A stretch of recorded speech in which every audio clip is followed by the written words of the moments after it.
Star Walker Studios presents Game Master's Journey, your multidimensional RPG podcast.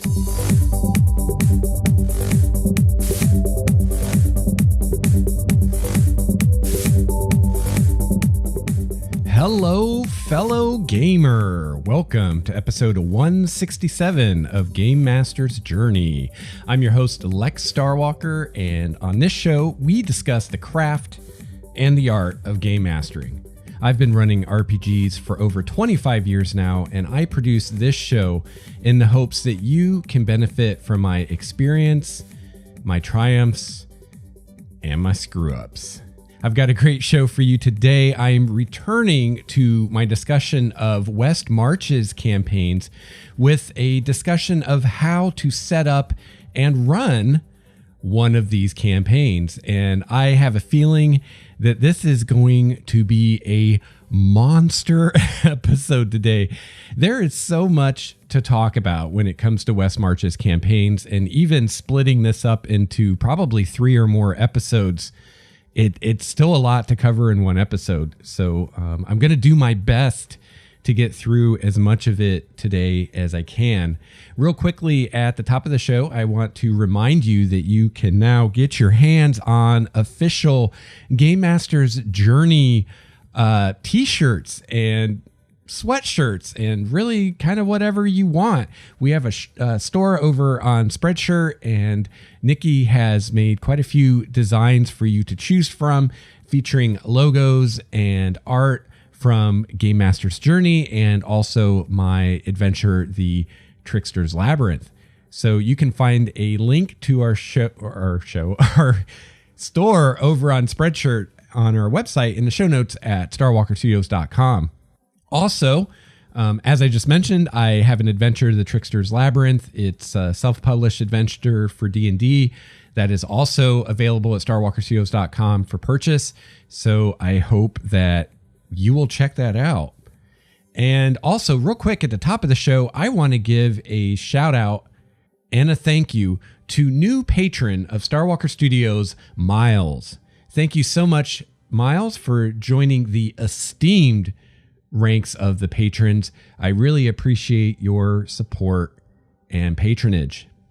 I did get some feedback on last week's episode 166, where we started introducing the concept of West March's style campaigns. And this feedback is coming from the community for Game Master's Journey over on Google+. And this is from Dietrich Pfister. And he says, on the subject of mismatched character levels, thus far I found it to actually be kind of an interesting tactical exercise for the players. And Dietrich has a West March's style campaign that he's running right now, and he told us quite a bit about it in the community over on Google+, so you can go check that out if you want to. He goes on to say, often the PCs are used to being pretty equivalent in power, and their tactical approaches tend to reflect this. What I've seen, especially with 5th edition's bounded accuracy approach, is that the lower level PCs still have an important role to play, especially since action economy is so crucial, but it changes how they play those roles. The low level fighter will stick with ranged attacks. The low level cleric and bard will focus their efforts on buffing their allies, and the higher level players will adjust their formations to best shield these PCs from the devastation. It changes up their usual bag of tricks in interesting ways and adds an additional level of risk they are otherwise not accustomed to. So I'd see the level mismatch as an opportunity rather than something to worry about. And given the scaling of XP requirements for leveling, the lower level PCs won't stay behind for too terribly long. And yeah, I totally agree with that, Dietrich. I think that the bounded accuracy of 5th edition, like you said, is really going to not make this an issue. I definitely think this probably could have been an issue in earlier versions of the game or editions of the game. But, you know, the way the 5th edition system is designed, just as a group of kobolds or other low CR monsters can still be a threat to higher level PCs. In the same way, a lower level PC can still be an asset to a group.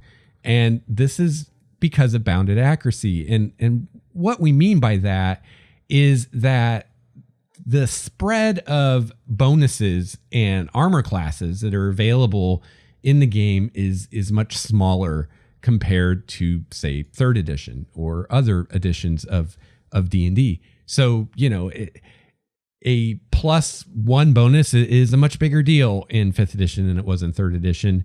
And, your first level character who only has a +2 proficiency bonus plus whatever other bonuses they might have can still be able to hit whatever they're fighting, because the armor classes in 5th edition don't go as crazy high as or low as they did in previous editions. So, at least in the first 2 tiers of play, you're not going to hardly ever, if ever, encounter any armor classes above 20. And even an armor class as high as 20 is pretty rare at the beginning tiers of play. And personally, I think the West Marches campaign style works best in tier 1 and 2, and works less good in tier 3 and even less so in tier 4, which I'll probably talk about, if not in this episode, in one of the later ones. So, the lower level characters are going to be able to still hit things that they're fighting.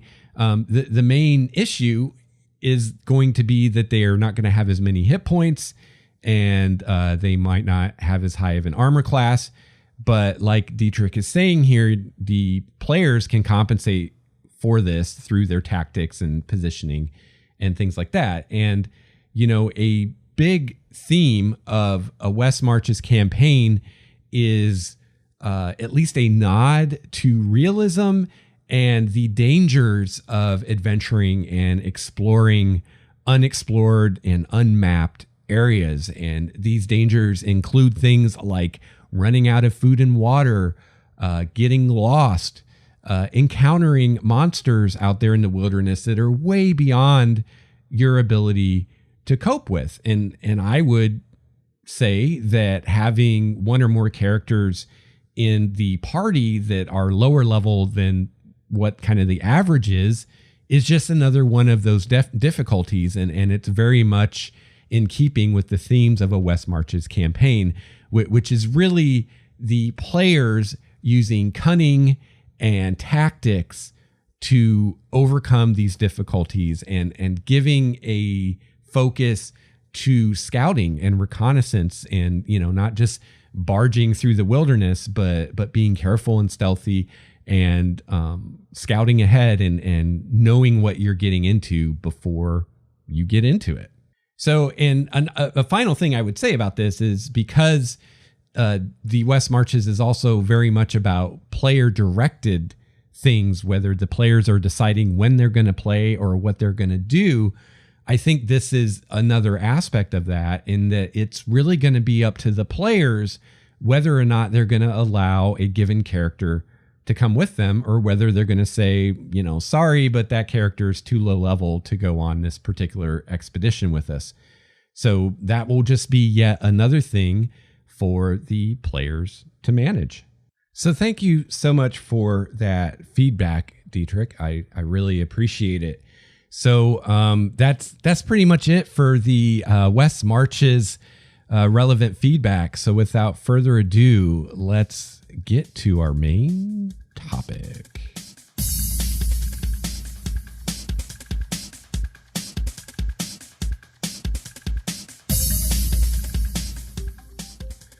All right, so we are returning to discussion of West Marches style campaigns, and we began this discussion in episode 166 of the show.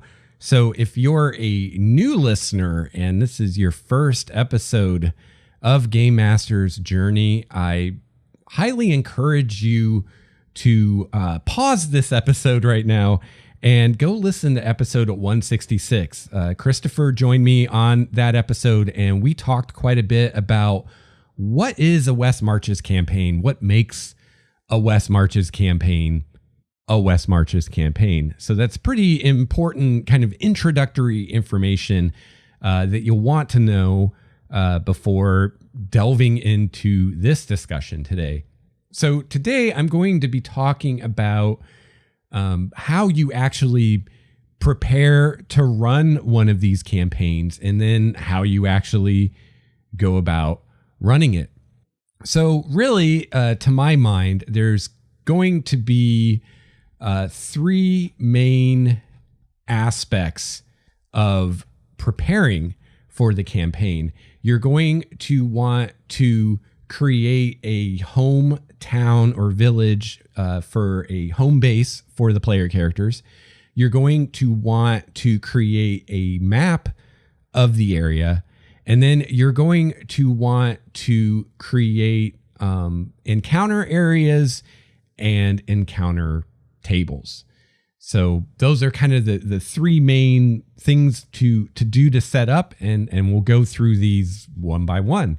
So the first thing is that you want to have a home base for the player characters. This works best as either a village or a relatively small town. And this is a safe place that the PCs can return to between their adventures, between their forays out into the wilderness.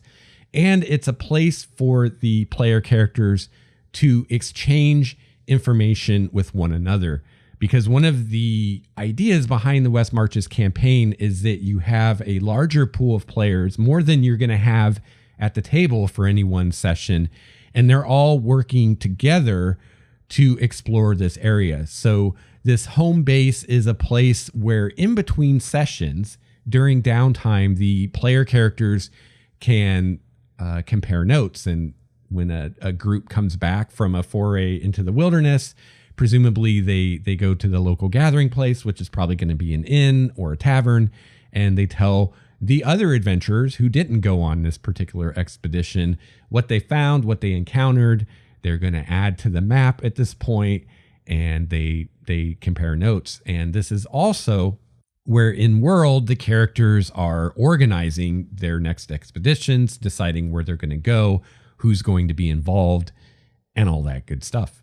Now, Ben Robbins, the person who came up with this style of campaign and coined the term West Marches, and I will link to his blog about this in the show notes over at starwalkerstudios.com. Ben felt that it was very important to create a dichotomy where the town is a place of safety and the wilderness outside of the town is a place of danger. And Ben recommended securing the town with either a wall or perhaps natural features like rivers or mountains or cliffs or things like that to make this distinction very obvious and reliable, so that the players can feel like when they're in town that they're safe, that, you know, that monsters aren't going to come running up behind them while they're in town. And also on the flip side, when they're out in the wilderness, they're on their own.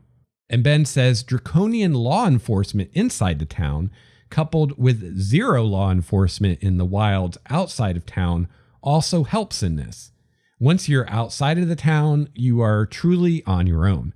So that's definitely a way you could approach it too. You know, out in the wilderness, you know, there's no guards, there's no soldiers, there's no one to enforce any laws that might exist. But in the town, you know, that enforcement could be very strict because this is a frontier area and they just can't afford to screw around with people. Also, Ben recommended in this home base of a town, keeping NPC adventurers in the area rare or even better, non-existent. And I completely agree with this. It should be up to the player characters to explore this area, not NPCs.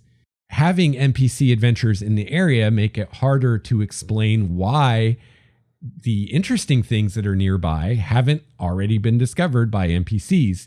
And you also want the players to have the excitement of being the first ones to discover the things that they uncover in the wilderness. You don't want to rob them of that by saying, oh, some NPC has already been here. So keep this in mind when you're designing the campaign area. You want to ask yourself, why is it that there aren't NPC adventures in this area? Why are the PCs the only ones that are around to explore it? Why is it that this area is unexplored? Why isn't anything known about it? Is this maybe a newly opened frontier that they want to settle? Or is adventuring so dangerous that no one in their right mind does it other than the player characters who maybe aren't in their right minds? Or is it a combination of the two? So I'm personally preparing to run one of these campaigns myself in my homebrew world of Primordia. And so the way I've answered these questions is this area that we're going to be adventuring in is unexplored because recently there was a breaking of the world and a lot of the topography changed, a lot of just basically the maps changed. And this is an area that has not been explored since then. So there might be some knowledge of what this area was like before the breaking. But as far as what it's like now, post-breaking, no one knows, and they're wanting to find out. Ben was very concerned about not having adventures take place in the town, in this home-based settlement. He didn't want the focus of the campaign to turn toward urban adventure instead of exploration. And I don't know that he ever really explained why he felt this way. My best guess is just he wanted to do an exploration campaign and he didn't want to do an urban adventure kind of campaign. So Ben said, you can have as many NPCs as you want in the town, but remember that the story isn't about them.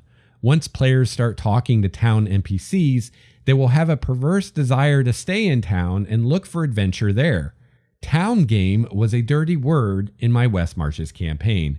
Town is not a source of information. You find things out by exploring, not sitting in town. Someone who explores should know more about what is out there than someone in town. So you may or may not consider having adventures or having game sessions that take place solely in the town to be a bad thing or as big of a deal as Ben did.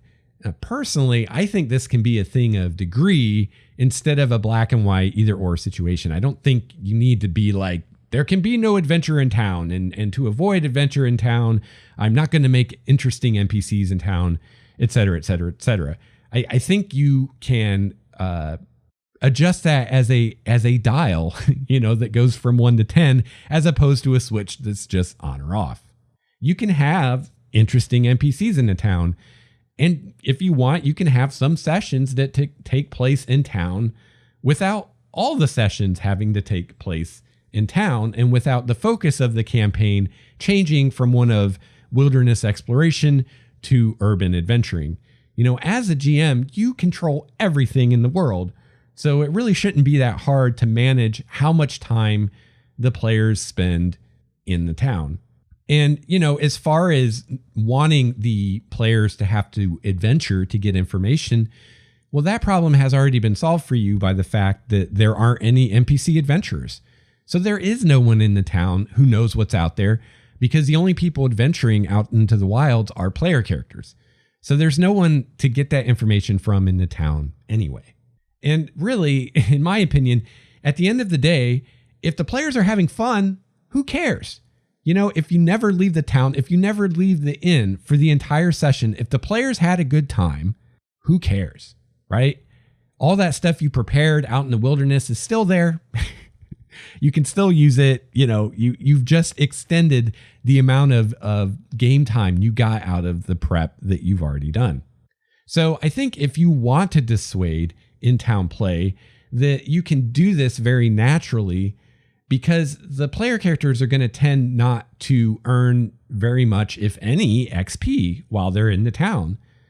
So if you have a larger pool of players, more than you can accommodate in one session, and you have this healthy sense of competition among the players that Ben talks about in his blog posts, then the players just naturally are not going to want to spend too much time in town, not adventuring and not earning XP that they could be earning out in the wilderness. Also, they're not going to make any cool discoveries in town that they can brag about to the other players. So, let's say you've got a pool of 10 players and tonight you're playing with 4 of them and they decide to spend the entire session in town. Well, they're not going to earn much or any XP. So they're not going to advance their characters much at all. And they're not going to make any cool discoveries. They're not going to get any treasure. They're not going to learn anything that they can share with the other players. So when it comes time to go to your community forum and tell the other players what you did tonight, you're not going to have much of anything to tell them. And if you do have this sense of competition, these players are going to feel like, oh, we're behind now because we wasted a whole session basically doing nothing while the other players, went out and adventured and gained a level and got some treasure and blah, blah, blah, blah, blah. So I think really this is going to manage itself. But, if you, like Ben, are super concerned about not having adventures in the town, then you can just really avoid that by moving the focus as much as you can to the wilderness stuff and not having NPC adventures. And ultimately, the player character is going to have to leave town and do something. So you want to create this home base. You want to flesh it out, come up with some NPCs that are in the town, come up with what locations are in the town. And you can refer to the Dungeon Master's Guide section on creating settlements for this. And you can also refer to the episode of this podcast in which I discuss that part of the DMG on creating settlements. And that was episode, let me check here really quick. Episode 158 of Game Master's Journey, creating settlements for your campaign. So you can check that out for more information. All right. So the next thing to do, and you don't have to do these in this order. This is just the order I'm presenting it. But the other thing that you want to do to prepare to run one of these campaigns is you want to create a map of the area, of the campaign area, this area around this home settlement, this home base. And again, there is guidance in the DMG to help you with this. And I did an episode discussing this, episode 156, mapping your campaign. So you can refer to that for guidance on how you do this. And this idea of having this local map on one piece of paper where it's showing with the home settlement in the middle. And this one map kind of shows how far they could go in one day's travel in all directions. And to start out with, that's really all you need. And as you go running this campaign, you can expand this map out more and more and more. So like a lot of campaigns, I think, preparing to run a West Marches campaign is very front-loaded when it comes to the prep. You're going to have a lot more prep to do in the beginning before you even start the campaign. But as you get going and as the campaign goes on, you'll have less to do than you did in the beginning. It's very front loaded.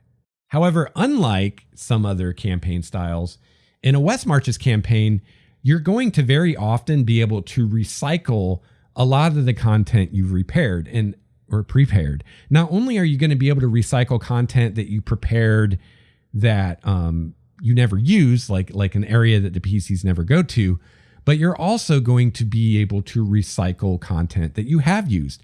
So maybe the PCs find a dungeon somewhere and they explore it. Well, you're going to get to use that again.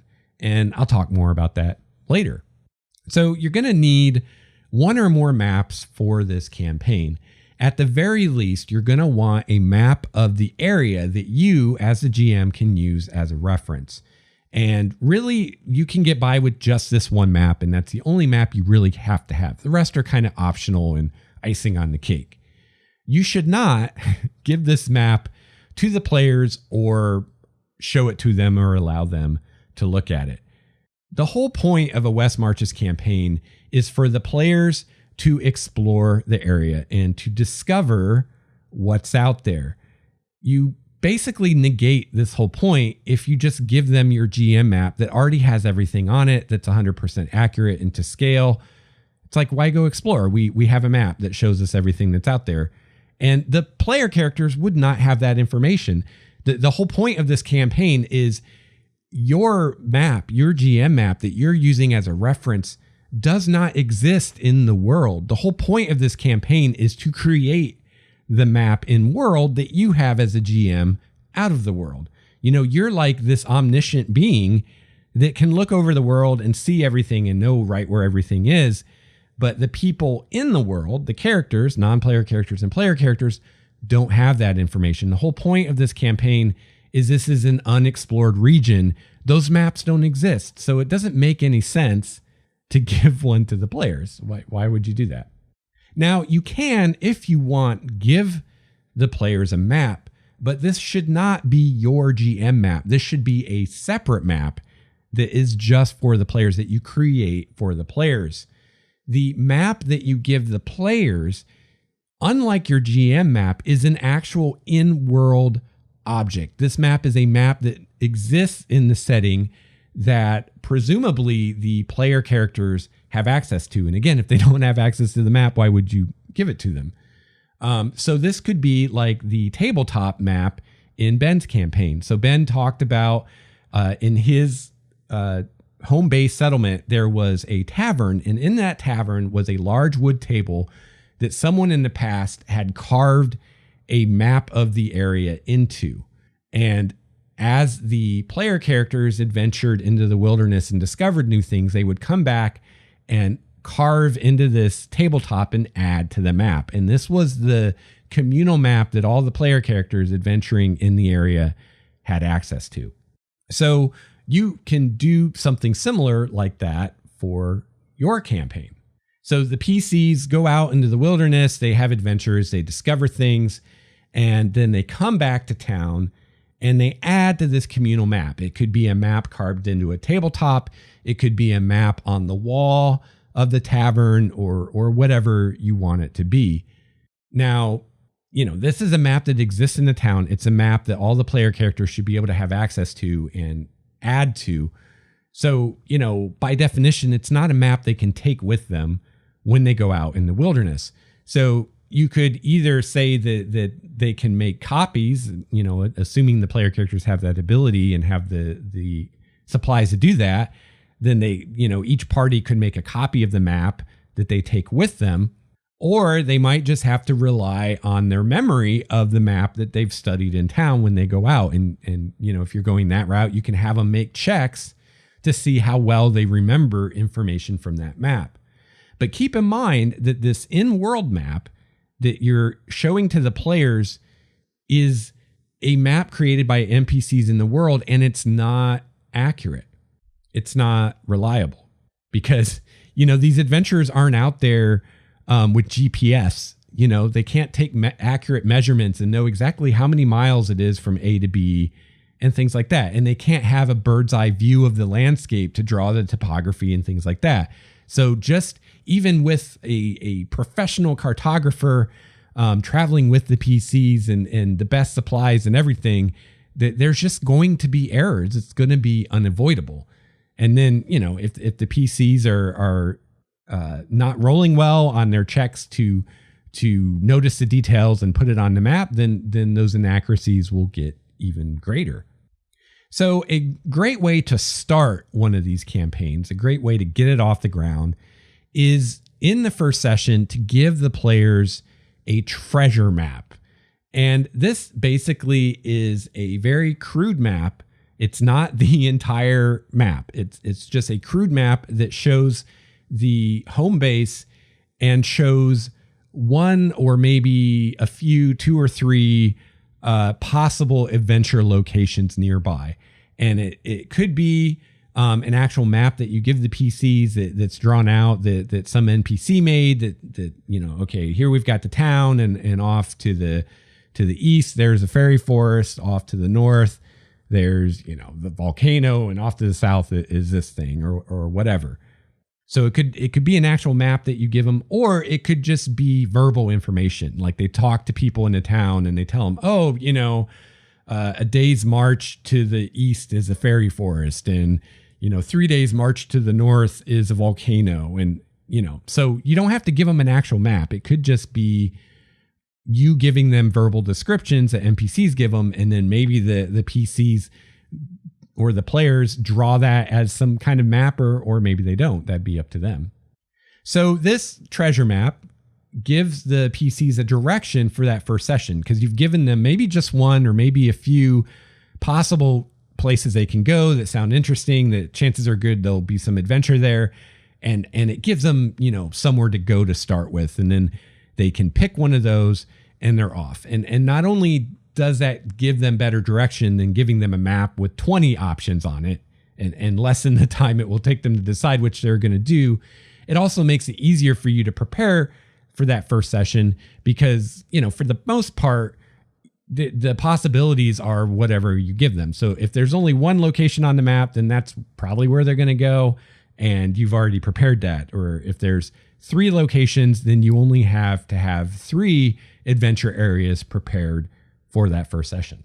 So, an alternative to, like I said, to giving the players this physical treasure map, this kind of beginning state map, is just, describe what they know of the area and what they've learned from other PC adventurers, and, what the NPCs can maybe tell them. And then it's up to the players to draw a map if they want, based on that description you give them. But regardless of how you do it, whether you give them that beginning treasure map or you describe things to them and they create that beginning treasure map, from that point forward, that map is the player's responsibility. It's up to them to update that map. And as a GM, you really want to resist the urge to correct any mistakes that the players might make when they're updating the map. The mistakes that they're going to make are an integral part of this style of campaign and what makes it a West Marches campaign. And those mistakes are going to provide for future adventure and surprises for either those player characters or other player characters that are going to rely on this map that the players are making for future expeditions. So at the beginning, you have your GM map of the area. And to start with, you really don't need more than what the players could feasibly do in the first session. But the more of that you can kind of have prepared ahead of time, the more kind of ahead of the game you are, and the less you'll have to scurry around preparing for future sessions as players decide where they want to go. So you've got your GM map, and then you may or may not make a starting treasure map to give to the players. So you're either going to give them one, or you're going to make them do it and just describe things to them. In addition to that, you also may want to make maps for the various encounter areas and dungeons that you come up with that are nearby that the player characters may explore.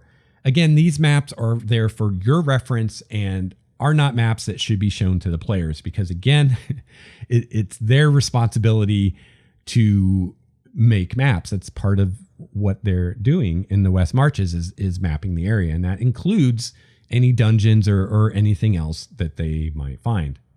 So as a side note, I personally think that the West Marches style of campaign works best with theater of the mind play, as opposed to using grids and minis. Now, if you want to use grids and minis, be sure that you use, however you do it, use some kind of fog of war so that you're not showing the players more than what their characters know. So don't show them a grid of the entire dungeon. Just give them the room that they're in, and that's it.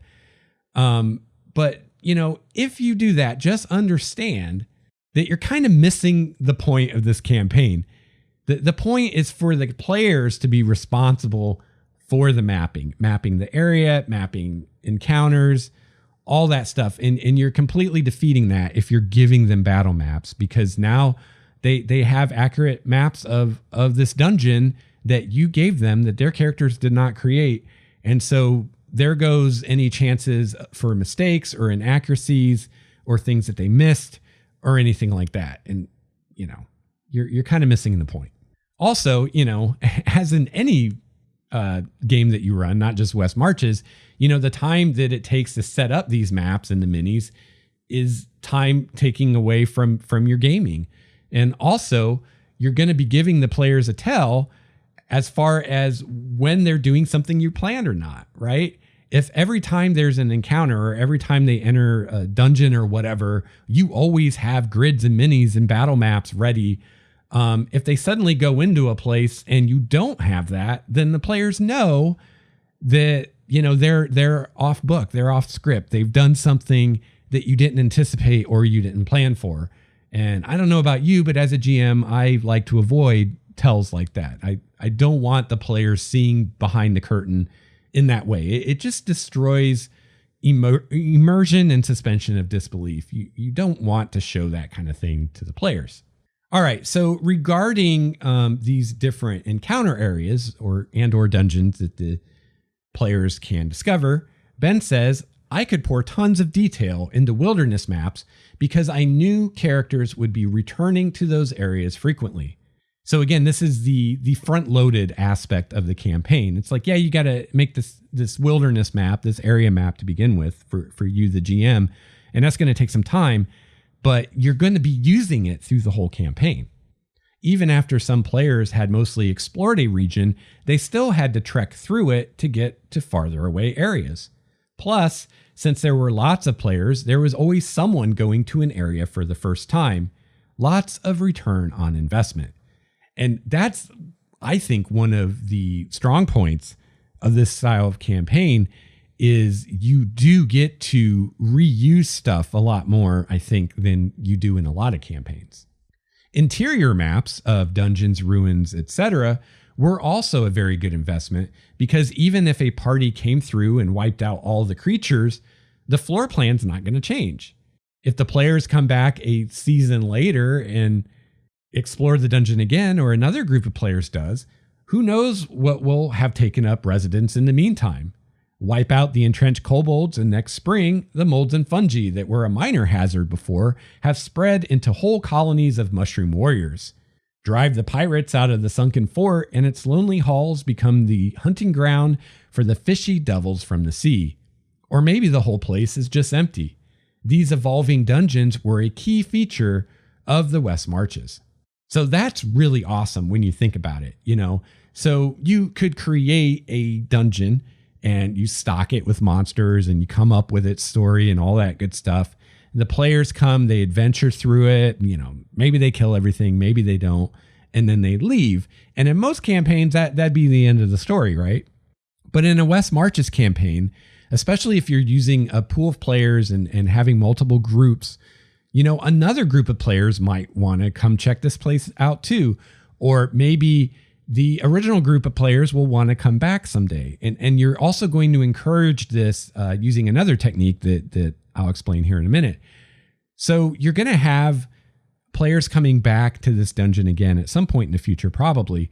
And in preparation for that, you don't need to make the map again, right? You already have a map of the dungeon. That's not going to change, or there might be some changes to it. But overall, you've got the map, and you just need to decide what happens to this location as time goes on. Okay, these monsters aren't here anymore because the player characters killed them. And think about, well, what happens? Nature abhors a vacuum. So chances are someone or something is going to move in to take over that area eventually.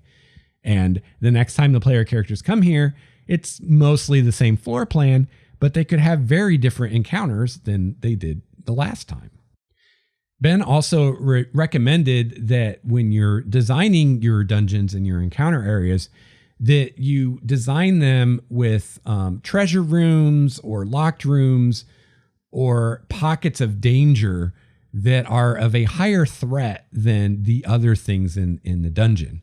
And the idea is that a solid party might be able to wipe out the primary monsters in a dungeon, but there should always be spots that are a lot harder to clear. On those rare occasions when a group does manage to clear the entire dungeon or crack a treasure room, they'll stand on the tables in the tavern and cheer, not in some small part to brag to the other players who weren't on that expedition. And if they don't, if there are parts of the dungeon that they can't clear because it's too much for them, then that's a reason for them or someone else to come back at some other time. So another thing that you're going to want for a West Marches campaign, in addition to having encounter areas that you've come up with, is also encounter tables or wandering monster tables.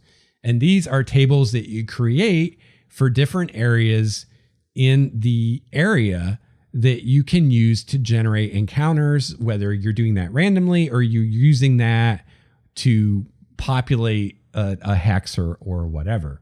Ben says, by creating a unique wandering monster table for each wilderness area, for instance, one for the frog marshes, one for the notch fells, etc., I could carefully sculpt the precise flavor for each region. It made me think very carefully about what each area was like, what critters lived there, and what kind of terrain hazards made sense. Anything from bogs to rock slides to exposure to marsh fever. They were effectively the definition for each territory. So yeah, and you know, when you're creating these tables, there are in the back of the Dungeon Master's Guide in the appendices, there are monsters grouped in terrain for you that can be a great resource in creating these tables. And also, if you want to use monsters from Volo's guides, there's a table based on terrain in the back of that book for those monsters as well. Most tables also had one or more results that told you to roll on the table for an adjacent region instead. If you're in the Minol Valley, you might run afoul of a goblin hunting party that came over the pass from Cradle Wood. The odds were weighted based on how likely creatures were to wander between the regions. And there's guidance for making encounter tables in the DMG. We'll probably get to it eventually in our DMG discussion episodes. But they recommend when you're making an encounter table not to use an encounter table where you just roll a percentile. Well, I guess you could do it with percentile dice, but you don't want to make a table where you just roll a d20 to see what happens. You want to use multiple dice, like you roll a d12 and a d8 or something like that. Or you can do it with percentile dice and deciding, the spreads for each result. And the reason for that is so that you can have some encounters that are more likely to happen and other encounters that are less likely. So when you roll like a d12 and a d8, you get a nice bell curve. The values towards the middle. So d12 plus d8, you can get a value anywhere from 2 to 20, right? So the values toward the middle of that spread are more likely to happen. The values at the outside of the spread, like 2 or 20, are less likely to happen. And so if you make your tables in that way, then you can have, or you can do it with percentile, like, oh, this encounter has, it can happen between a 5 and a 10, while this encounter can happen between a 10 and a 20, right? Like you can do it with percentile too, however you want to do it. But if you set up your table in that way, you can have encounters that are more common to come up, and then you can have some encounters that are more rare. And these could be, like Ben's talking about here, they could be monsters from an adjacent area that are roaming, or they could be especially powerful monsters that you don't want the PCs to encounter all the time, but can be a possibility. For all encounters, there was also a chance of getting 2 results instead of 1. Roll twice and come up with a situation combining the two. It might be a bear trapped in quicksand, or a bear that comes across you while you're trapped in quicksand. Combining 2 wandering monsters results is surefire way to come up with an interesting encounter. And yeah, in your encounter tables, like Ben's kind of saying here, should include more than just monster encounters for the PCs to fight. Should include terrain hazards, natural events, maybe NPCs that the player characters might encounter, and things like that. All kinds of interesting things that could happen. Just having these detailed wandering monster tables at my fingertips meant I was always ready when players decided to do a little light exploring. These tables got used over and over and over again. Players never saw these wandering monster tables, of course, but they got to know the land very, very well. They knew that camping on the battle moors was begging for trouble, particularly near the full moon. They knew that it was wise to live and let live in the Golden Hills, and they knew to keep an ear out for goblin horns in Cradle Wood. Becoming wise in the ways of the West Marches was part of their job as players and a badge of merit when they succeeded.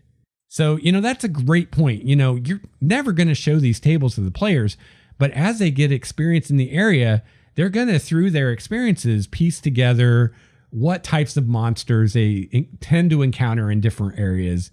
And that's all part of the fun, and that's all part of what we're trying to do with this kind of campaign. Now, how you use those tables, of course, is up to you. You can roll on them randomly during play and generate encounters on the fly. You could roll on them in preparation for a session and give yourself some time to think about which encounters you want to use. You could just use the tables as a guide to select encounters, however you want to do it. And, there's no rule saying you have to do it the same way every time, but however you do it, these encounter tables that you make are going to be a very valuable tool for you that you're going to use throughout the entire campaign. And again, this is another part of this that is very front loaded. At the beginning, you got a lot of tables to make. Of course, you don't have to make them all right away. For the first session, you only need the tables for the areas that the player characters are likely to go to. But once you get all those tables made, they're made. You don't need to change them. You don't need to mess with them. And you're now using them every session for the rest of the campaign, and probably for multiple campaigns if you run more than one. So Ben talks about what he calls danger gradients or paths of exploration. He says the West Marches was intended to be a campaign environment where characters would start at low level first, usually, and then push farther and farther out into the wilds as they advanced. When I was creating the game map, I marked each region with a specific encounter level or CR range to gauge the kind of threats that were normally encountered there. The logical pattern was a rising gradient of danger. The farther you get from the safety of town, the more dangerous the lands become, which makes sense. In most cases, there were no steep changes in encounter level as you moved from region to region. If you were in a CR3 area, an adjacent region would probably be CR4 or 5 at most. This makes good gameplay, but also matches game world logic. The goblins in the mountains don't magically stay on their side of the fence. Some wander into Cradle Wood, the adjacent region, and some even go as far as the Battle Moors, the region beyond that. Distance was generally walking distance, not as the Sturge flies, so the far side of a mountain range might be quite a bit more dangerous since it was effectively, quote, farther from town. Mountains, rivers, valleys, and similar terrain features divided up the West Marches, creating separate paths of exploration. So this is something you can think about when you're making your area map. Think about these paths of exploration. Like, pretend you're a player character, you're starting at the town, and you're going to go in a given direction looking for adventure, and you can use terrain, things like mountains and rivers and cliffs and things like that, to kind of channel where the PCs go on a given path of exploration. They're not likely to climb over a mountain if they can just walk through a pass, right? So you can guide them using terrain features, and you're going to have multiple paths of exploration because they can leave town and go in any direction, presumably. All right, where were we? Players were free to jump around and explore wherever they liked, but there was a tendency to return to previously explored areas just to see what the next region out looked like. So if a party started out exploring into the Willwood, they would probably push on into the Frog Marshes after that, and then the Dwarven Caves after that, and then Notch Falls after that, each region harder than the last. But if they explored north into the moors, they could push into Cradlewood, Ghostwood, then the Goblin's Teeth, and so on. So you see, each direction is kind of a different path of areas that they're going to explore one after another as they go farther and farther from town. Each region also held tidbits that revealed details about the farther regions. By the time you reach the ruins in Harbor Wood, you've hit lots of clues pointing at their druidic origins. So this is a way, even in this very sandboxy style of campaign, you can still use things like foreshadowing by, like he says, having clues to farther out regions sprinkled around the nearer regions that the players can find. Multiple exploration paths also meant that a player could level up exploring one direction, die horribly somewhere high level. Sorry, Mike, 2 Hydras was cruel, he says. That I sense that's something that happened in this campaign. And then start a new first level character and explore completely different areas, which is really cool, right? You avoid that common thing in like MMOs where every time you begin a character, you have to go through the same encounter areas. This way you don't have that problem. You didn't have to go back to the same low-level areas because there were multiple low-level areas and multiple medium-level areas and multiple high-level areas and so on to choose from. The players never knew I had these potential exploration paths planned out. They just pushed farther and farther into the wilds in whatever direction they started going. So this is all, in the design of the campaign. And a lot of this is going to come into play when you're making the area map. So just think about, using these danger gradients, having the areas closest to the town be lower CR, and then things get more and more challenging the farther out you go. And then using natural terrain features to create these multiple different paths of exploration through those different gradients.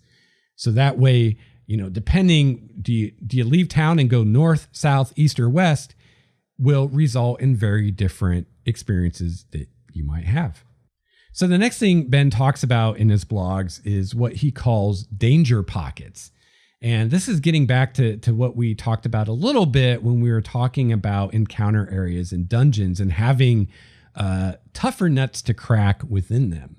Not everything in a region obeyed the overall encounter level or CR. I think he wrote this blog in the 3rd edition days. So that's why he keeps talking about encounter level. How exciting would that be? Some regions had sharp pockets of danger, like the Barrow Mounds in the middle of the otherwise pleasant Willwood. By logic, those pocket encounter areas had to be either sealed away or isolated somehow. Otherwise, they would change the CR of the region around them. If the whites stay in their mounds, the rest of the wood is still relatively safe. If the whites go roaming through the forest, the Willwood should just have a higher CR, right? So usually these pockets were either easy to find and well known, or hard to find and completely unknown. And you can do both, in different situations. This kept players from just bumping into extreme danger with no warning. They either knew about the danger spot and could avoid it if they wanted, or they didn't know about it and would only find it with searching, in which case they knew they were unearthing something unusual. If they were smart, that would be enough to get them to proceed with caution. And that's another big theme of a West Marches campaign, is it rewards intelligent play and it punishes unintelligent play. So it's going to reward players and player characters who are careful, who gather information, who look before they leap. Dungeon design was also a little different from normal. Dungeons generally had the same or near CR as the region they were in, but to make things interesting, I designed many of the dungeons with treasure rooms that were harder than the standard CR, well hidden, or just plain impossible to crack. So even when a party could slog through and slaughter everything they met, there was a spot or two they couldn't clear, whether it was the fearsome black door, the ghoul-infested crypts of the ruined monastery, or the perilous Hall of Swords. They usually had to give up and make a strong mental note to come back later when they were higher level. Lots of times they never came back. They really wanted to, they talked about it all the time, but they never got around to it because they were busy exploring new territory. Rather than being frustrated with each new quote incomplete, it seemed to make players even more interested in the game world. Was there actually good treasure in the treasure rooms? Yes, really good treasure. Every time the players cracked one, it just made them more certain that all those other sealed or well-guarded rooms they couldn't beat were chock full of goodness. And this is a fantastic technique that Ben used. So for instance, there's a creature in one room of the dungeon that's way more powerful than everything else. So maybe the dungeon is, ranging up to say CR5, and then one room in the dungeon has a CR10 creature in it. And it's just beyond the party's ability to handle at that point that they're exploring that dungeon. So hopefully the party avoids this creature and returns to town with tales of their exploits. However, they'll also share that there was one section of the dungeon that they couldn't explore because of the powerful monster that was there. So now the same players or different players in your player pool could, at some later date, form a party of higher level characters and go check out that room. And again, the rest of the dungeon has evolved since then, right? It's not just an empty dungeon anymore. So it's not just that room. It's whatever else has come into the dungeon since then. Or, so this could be the same player characters returning later, or a different group of characters that are higher level returning sooner. So, not only can you do this with encounter areas or dungeons, you can also do it with areas on the map.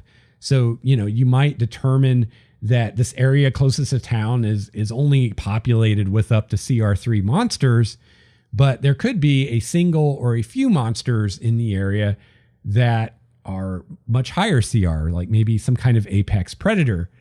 And the idea is that the PCs will learn about this threat, like there's a Tyrannosaurus Rex running around in the woods. Beforehand, maybe someone in the town tells them or whatever, so that they can know to avoid it. And like Ben said, with these things, you either make it something that they can find out about ahead of time so they can avoid it, or you make it something that's difficult to find, so that just the fact that it's difficult to find is kind of a clue to the players of, hey, this might be something a little bit more than what we're used to. So, in the early days of the campaign, the PCs are going to have to avoid the Tyrannosaurus Rex that rampages around because they can't deal with it. But, later on when they're higher level, they might go hunting it. So it won't be a threat to other newer adventurers in the area. So, that's definitely a great way to approach this, I think. And I really like it because I like it because of the kind of realism that it creates, or at least a sense of realism where, you're traveling through the wilderness and most of the things you encounter seem to be at or below a certain power level, but there's always a chance that you run across something that's way beyond that. And that seems realistic to me and makes it seem less like we're playing in a game world. On the other hand, the other thing I really like about it is the game aspect of it, you can return to earlier areas that you explored earlier in your career, and there's a reason to go back there at higher level. And there's, threats you can face and treasure that you can find. And I think that's really cool. And it's just another way that you're going to be able to recycle content in the West Marches.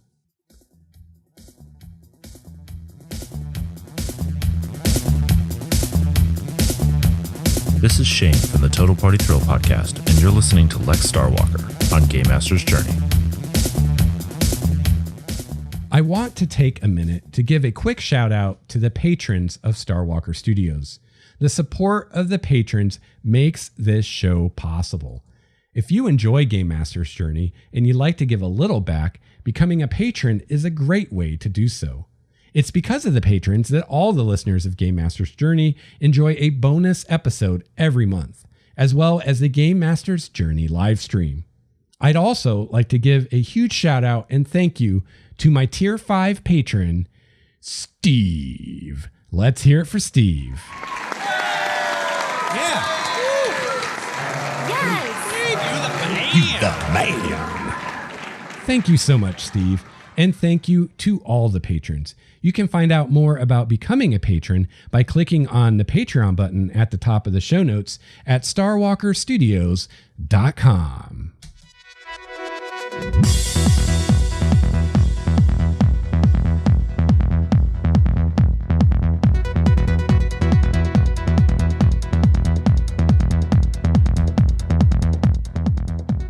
All right, returning to our West Marches discussion.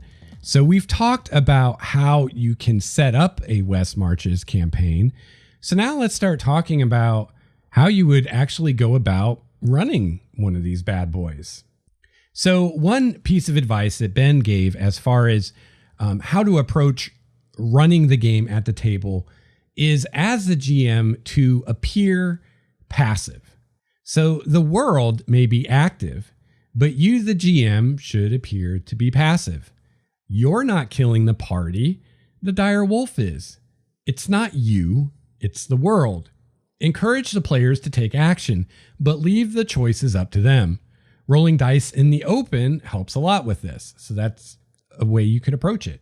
The sandbox game really demands that you remain neutral about what the players do. It's their decisions that will get them killed or grant them fame and victory, not yours. That's the whole idea. Provide an easy lead to get new players started. So this is the treasure map that we've talked about. Once players are out exploring, each new discovery motivates them to search more, but getting them started can be an issue. So every time Ben introduced a batch of new players, he would give them this very basic treasure map that vaguely pointed to somewhere in the West Marches and then let them go look for it. Whether it was the dwarven treasure beyond burying or the gold buried beneath the red willow, a no-brainer go look for treasure here clue gets the players out of town and looking around. Of course, once the players are out in the wilds, they may find that getting to that treasure is much harder than it looks. Ben says, let the players take over. Don't write game summaries. Don't clean up the shared map. Don't edit the map. Don't fix the map for them. You want the players to do all these things. If you do it, you're just going to train them not to do it. And I think that's a great point.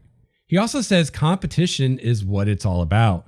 Fair rewards, scarcity, bragging rights. These are the things that push the game higher.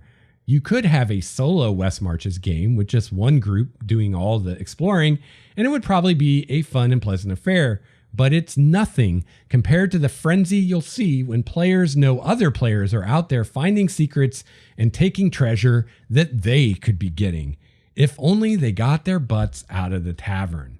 And this is great, and I kind of wonder about the competition aspect of it, how valuable I'm going to find that in my own campaigns.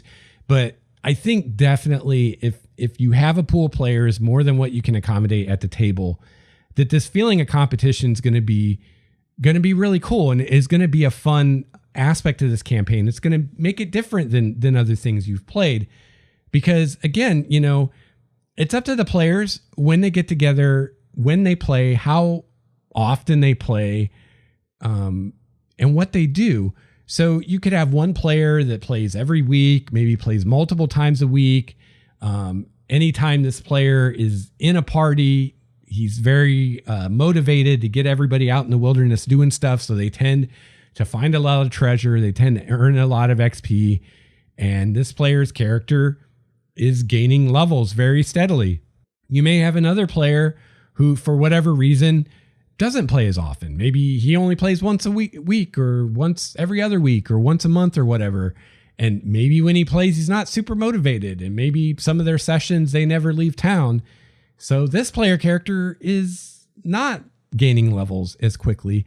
And as time goes on, that spread between those two characters grows. And the player who's not playing as often or who's not, being as productive when they're playing, this competition creates a motivation for them to play more or for them to get more done while they're playing. And I think it can be very useful. Ben recommends that you require scheduling on your forum or whatever you're using for your community hub for the campaign. It doesn't matter whether a bunch of players agreed to go on an adventure when they were out bowling, they have to announce it on the forum. This prevents the game from splintering into multiple separate games. If you notice cliques forming, you can make a rule requiring parties to mix after 2 adventures. Conversely, if you notice players being dropped from follow-up sorties too often just because some people can't wait to play, you can require parties to stay together for 2 adventures. This forces a little more long-time strategy in party selection, less greedy opportunism, if I could say it right, season to taste. So yeah, those are some ways that you can manage that if you need to. Fear the social monster. Even more so than many games, West Marches is a social beast. In normal games, players have an established place in the group. They know they're supposed to show up every Tuesday to play. They don't have to think about that or worry about whether they belong in the group. On the other hand, West Marches is a swirling vortex of ambition and insecurity. How come no one replied when I tried to get a group together last week? Why didn't anybody invite me to raid the ogre cave? And so on ad infinitum. The thrilling success or catastrophic failure of your West Marches game will largely hinge on the confidence or insecurity of your player pool. Buckle up. So again, going more into the community forum, having your players be active on this forum is really important. And, if you need a metric by which to decide which players to allow in your West Marches campaign versus which not, I think this is the metric to use. Choose players who will be active on the forums, because players not being active on the forums is just going to derail the whole thing. It's not going to work if the players aren't participating on the forums. Player sharing information was a critical part of the West Marches design. Because there was a large pool of players, the average person was in about a third of the games. Or to look at it the other way, each player missed 2/3 of the games. Add in that each player was in a random combination of sessions, not even playing with a consistent subset of players, and pretty quickly each player is seeing a unique fraction of the game. No one is having the same game experience, which sounds philosophically interesting, but is bad news if you want everyone to feel like they are in the same game. Sharing information was essential to keeping everyone on the same page and in the same game. Players were strongly encouraged to chat about their adventures between games. This discussion theoretically mirrored chatter between characters who had made it safely back to town. Did you stumble into the Barrow Mounds in Will Wood and barely escape with your life? Warn other adventurers so they can steer clear. Did you slay wolves on the moors until the snow was red with blood? Brag about it so everyone knows how tough you are. What started off as humble anecdotes evolved into elaborate game summaries, detailed stories written by the players recounting each adventure or misadventure. Instead of just sharing information and documenting discoveries, like we found ancient standing stones north of the Golden Hills, game summaries turned into tributes to really great and some really tragic game sessions, and eventually became a creative outlet in their own right. Players enjoyed writing them and players enjoyed reading them, which kept players thinking about the game even when they weren't playing. And I think one of the best metrics of the health of your RPG campaign is how much the players are or are not thinking about and talking about the game between sessions. An intentional side effect of both game summaries and the shared map was that they whetted people's appetite to play. When people heard about other players finding the abbot's study in a hidden room of the ruined monastery, or saw on the map that someone else had explored beyond Centaur Grove, it made them want to get out there and play too. Soon they were scheduling their own game sessions. Like other aspects of West Marches, it was careful allowance of competitiveness and even jealousy to encourage more gaming. It was also important to me as a GM that players share knowledge, because otherwise I knew that no one would put the pieces together. Remember how I said there was no plot? Well, there wasn't, but there was history and interconnected details.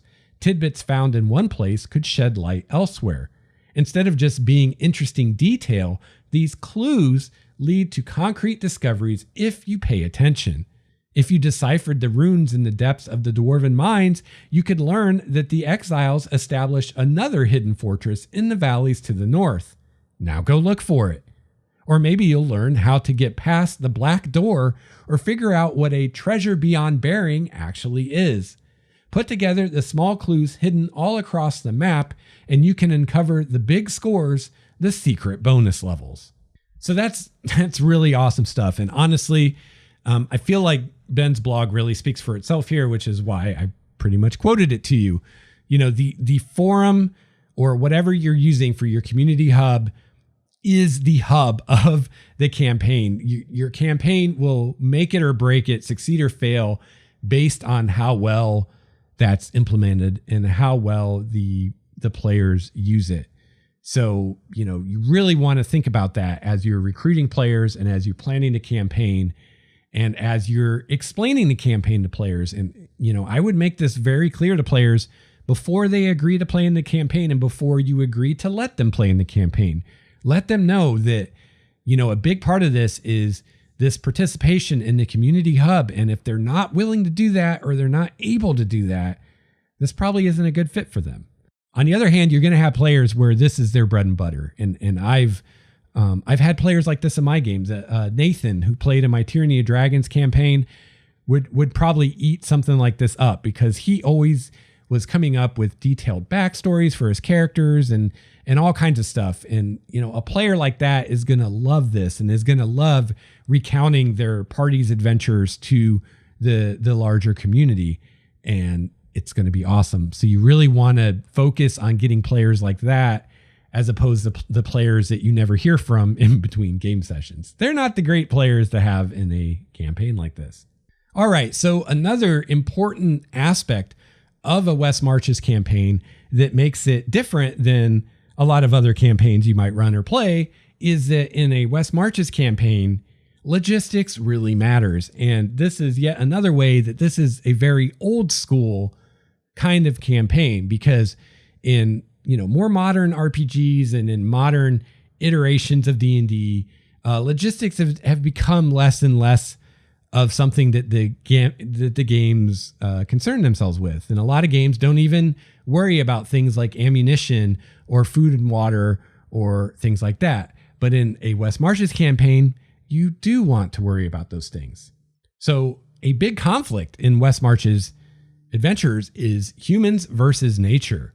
So things like food and water, carrying capacity, navigation, getting lost become really important in this style of campaign. Survival is a crucial skill for the group to have. Not everybody has to have it, but God, you really want to have, especially at lower levels, you really want to have someone in the party that has survival. And a ranger greatly enhances a party's ability to explore without running out of food and water or getting lost. So if you normally in your games don't track food and water, ammunition, things like that, you really want to in this type of campaign. Planning for expeditions and being properly prepared and supplied is a big part of the difficulty of the campaign, especially at low levels. Also, making this matter at low levels makes it even more rewarding for the players as they gain abilities as they level up that overcome these obstacles. For instance, the ability to cast Create Food and Water. Once the players have access to that, they don't have to worry about food and water anymore, and things just got easier. Or learning the spell Teleport. Now traveling isn't as difficult as it used to be. You still got to get where you're going, but once you're done adventuring, you don't have to travel all the way back to town. You can just teleport there. So by making these things matter early on, it sweetens the reward of leveling up and getting these higher level abilities that eliminate these difficulties that the players had to struggle with at lower levels. Now, a possible issue in a campaign like this, which focuses very much on the exploration and the combat tiers of the game, is that the social tier could be neglected if you're not careful. It could be that you find social interaction taking a back seat. But I believe that as a GM, you can mitigate this by populating the environment that the players are exploring with intelligent monsters and other NPCs that can be interacted with, and not making every encounter have to turn into a fight. And the more you use intelligent monsters and NPCs, the more you make this possible. I mean, you encounter, like a rabid bear in the woods, unless you got a druid or a ranger or someone else skilled with animal handling, or not animal handling. What would that be? Probably survival, I think. Because animal handling actually only applies to trained animals. But unless you've got someone in the party that can do that, the rabid bear is something you either fight or flee. Like there's not really a chance for parlay there. But if you encounter something like a goblin and you can speak its language, then you have other options available to you. So, I think it's definitely true that if you're not paying attention, the social tier could be neglected. And for your group, that may not be a problem if you don't have players that enjoy the social tier of the game. But if you don't want it to be neglected, I think you can avoid it. Just got to think about what you're doing. I think a really important thing to understand about the West Marches when you're running it as a DM is that the West Marches are not, quote, fair. So you as a DM, in preparation for this campaign, you come up with a map, you populate it with encounter areas and monsters, you use area encounter tables to either generate random encounters that the party experiences or to use them as guidance on what may or may not be in an area at a given time. So this means that, it's set. This isn't one of these campaigns where you just make it up as you go and whatever door the PCs pick doesn't matter because the MacGuffin's behind whatever door they pick, or the encounter you want them to have is behind whatever door they pick. I mean, it's a topic for another day. If that's even a GMing style that you want to emulate, I would argue in most cases not. But in this campaign, that's not the way it works, because again, it's the players against the environment. It's not the players against you, the GM. So in a campaign where the GM is just making things up as he goes, or he's really railroading the players to certain encounters and their choices really don't matter, those are campaigns or adventures where it's really the players against the GM. In this kind of campaign, it's not. It's the players against the environment, because you as a GM have determined before you ever sat down to play with the players what's there. You already know what's there, and it's not going to change based on what the players do and don't do. Just because they are not prepared for the red dragon doesn't mean that the red dragon is magically not there anymore. The red dragon is still there. If they're foolish enough to go into his territory unprepared, then, they might be making new characters pretty soon. But again, it's them versus the environment. It's not them versus the GM. So it's already predetermined what's in a given hex. It's already predetermined what's in a given dungeon. It's already predetermined what's on a given encounter table.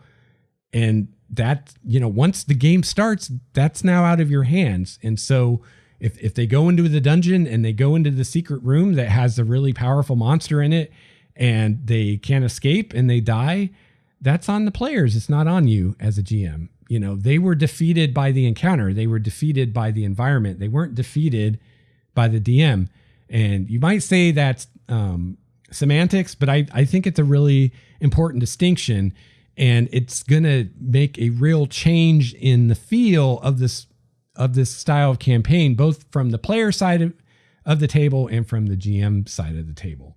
So what the players encounter has nothing to do with what level they are, has nothing to do with what resources they have as a party, and has nothing to do with what they, quote, can handle. It's just what is. It's what's there. It's what you've decided is there already, and they're controlling what they encounter by where they go. Ben makes an interesting note that this allows the GM to be on the player's side during play. Since the encounters are either predetermined or determined by a roll on a table, they are what they are. You're not deciding what the encounter is. It is what it is. The DM can focus on running the encounters and environment fairly. So you just want to be fair, just be fair. But other than that, can be on the player's side. This avoids that feeling of the players playing against the DM. The players are playing against the West Marches. They're playing against the environment. They're not playing against the DM. Ben says, as I've said before, and any of the players will tell you, West Marches was dangerous by design. Danger encourages teamwork because you have to work together to survive. It also forces players to think. If they make bad decisions, they get wiped out, or at least chased into the swamp like little sissy girls, a recurring game quote from Ben's game. It's an open secret that every GM fudges sometimes, or glosses over closely checking rolls and just hand waves things. It's part of the art to do it well and gracefully. There's no such thing in the West Marches. I rolled all my dice in the open, not behind the screen. If the dice said you sucked a critical you did suck. Did this lead to a looming specter of sudden death? Yes, but having strong and fairly unyielding consequences combined with a consistent, logical environment meant the players really could make intelligent decisions that determined their fate. They really did hold their own lives in their hands. So let's think about this for a second, right? Because you've already determined what's in a given area. You're not changing it based on what the players do because you're using pre-generated tables to generate your random encounters. And these tables are crafted from a point of view of logic and environment and, what would be here versus what not.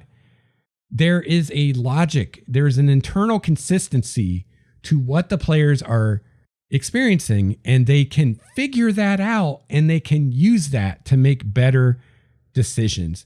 And that is going to lead to a much greater feeling of satisfaction on the part of the players when they're successful than in a campaign where whatever they choose is the right answer, or where the GM just, is kind of manipulating things on the fly so that the players are always successful no matter what they do. It's difficult, if not impossible, to pull that off for very long without the players figuring it out. And once they figure it out, there's no longer any sense of accomplishment when you do something because the GM just handed it to you.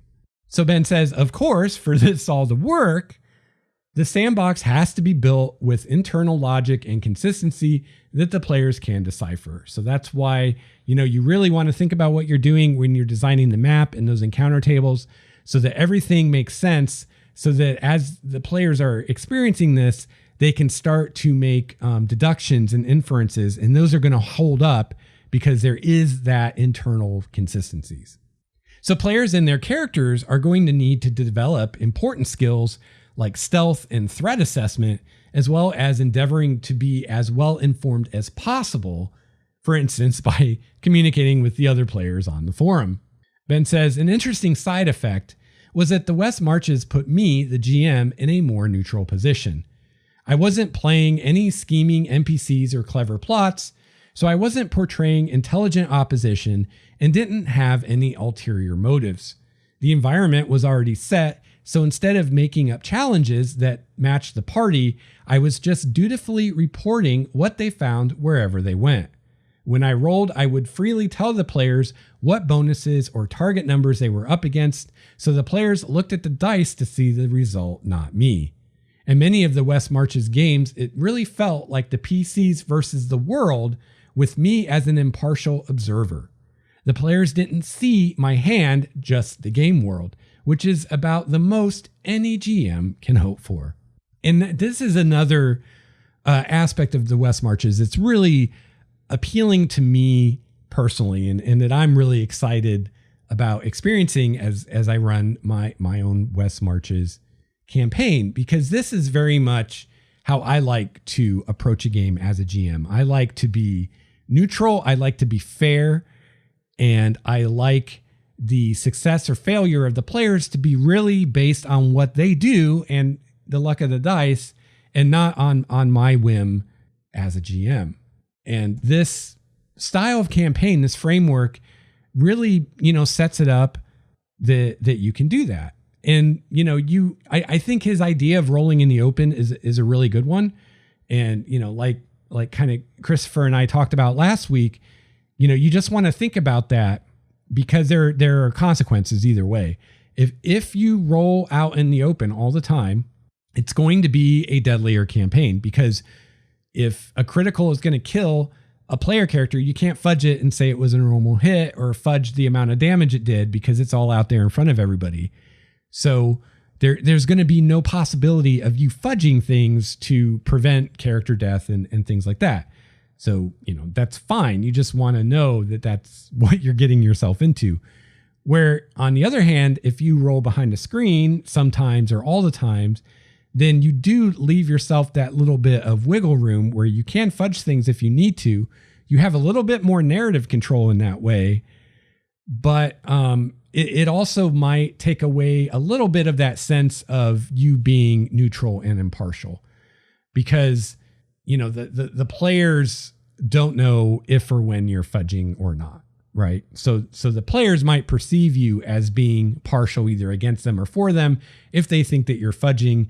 And whether or not you actually are fudging is really not relevant. What's relevant is the perception of the players. Personally, how I plan to approach this is what Matthew Colville has recommended on at least one of his videos on his channel, which is using a combination of the two. Like I said, there's pros and cons to both, either rolling in front of or behind the screen. And by combining the two, you kind of get the best of both worlds. If you're rolling in front of the screen all the time, there's no chance for you to fudge or change results or anything like that. If you're always rolling behind the screen, then you can lose some of that suspense where, the players are watching this die roll to see what happens. So what Matt does is he combines the two. He rolls out in the open at times where he wants it to be really suspenseful or really dramatic, or where he wants the players to know without a shadow of a doubt that he's not fudging this roll. And just by rolling in front of the screen, it adds suspense to that roll or to that encounter, because the players know this is it. What the die says is what it says. And there's no going back from this, right? And then he will sometimes roll behind the screen. And, what he said is the trick is to roll behind the screen more often than you, quote, need to. So don't just roll behind the screen when you want to be able to fudge, because then, the players can make the correlation and they're like, oh, well, Lex only rolls behind the screen when he wants to fudge something. So you want to roll behind the screen often enough that it's not unusual when you do so. And the players aren't sitting there metagaming whether or not you're fudging because you're rolling behind the screen. So, I would just roll behind the screen most of the time and then save rolling in front of the screen for those moments you want to be really dramatic, or there's times you want the players to know that it's all about the roll and you're not going to step in as a GM and interpret it or anything like that. So if you're digging the kind of open rolling thing and really putting this as much in the players' hands as possible, even though it may lead to more lethality, you could even do that with the random encounter tables. So you could either make the rolls in the open, so when you roll on the table to see if they have an encounter, and if so, what it is, you could roll those dice where the players can see them, or you could even let the players roll. And I've seen GMs do this where it's like, okay, you've determined, you roll a D20 and on a roll of 19 or higher, there's an encounter. So you could just ask a player to say, hey, roll a D20 for me. Eventually they're going to figure out that a 19 or higher means an encounter, at least in this area. And then when you want to roll on the table, you can have the players roll that. And that will further express to them that, hey, I'm not choosing an encounter. You guys are choosing it by what you roll randomly. So that's a way you can approach that. And again, you don't always have to do things the same way. So just as you can combine rolling in front of and behind the screen, you could also combine this. So sometimes you could roll for encounters behind the screen, or you just pick something or whatever you do. Sometimes you could roll for them in front of the screen, and sometimes you could have the players roll. Just whatever feels right in that particular moment, whatever you think would work best for that particular scene. So, so that's basically his pointers and my thoughts on how to run a West Marches campaign. And as anticipated, this has been a fairly lengthy discussion.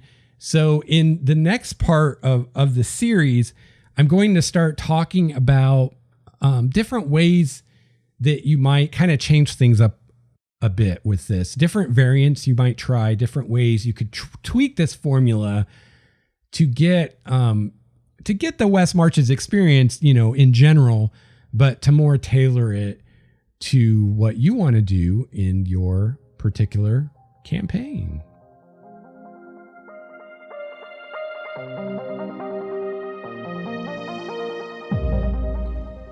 All right, well, that's going to wrap it up for episode 167 of Game Master's Journey.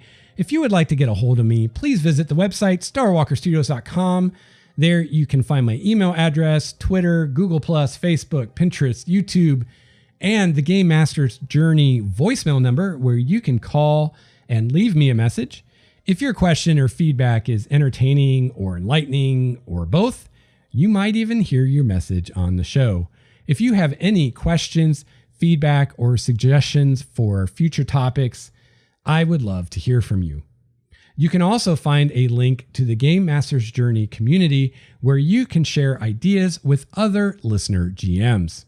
Finally, you can learn about how you can support the show by becoming a patron, by making a one-time donation, by using my Amazon referral link when you shop on Amazon, by buying a Star Walker Studios t-shirt, or by purchasing my D&D adventure, The Trickster's Labyrinth. You can find all this and more at starwalkerstudios.com. I hope that you have a chance to play your favorite RPG this week. I hope you have a chance to run your favorite RPG. I'll be back soon with another episode of Game Master's Journey. Until then, game on. This has been a Star Walker Studios production, your source for quality gaming and hobby podcasts. This episode's music, courtesy of Cloudwalker, Transboy, Renfield, Stanko, and Ish. See the show notes for more details at starwalkerstudios.com/GameMastersJourney.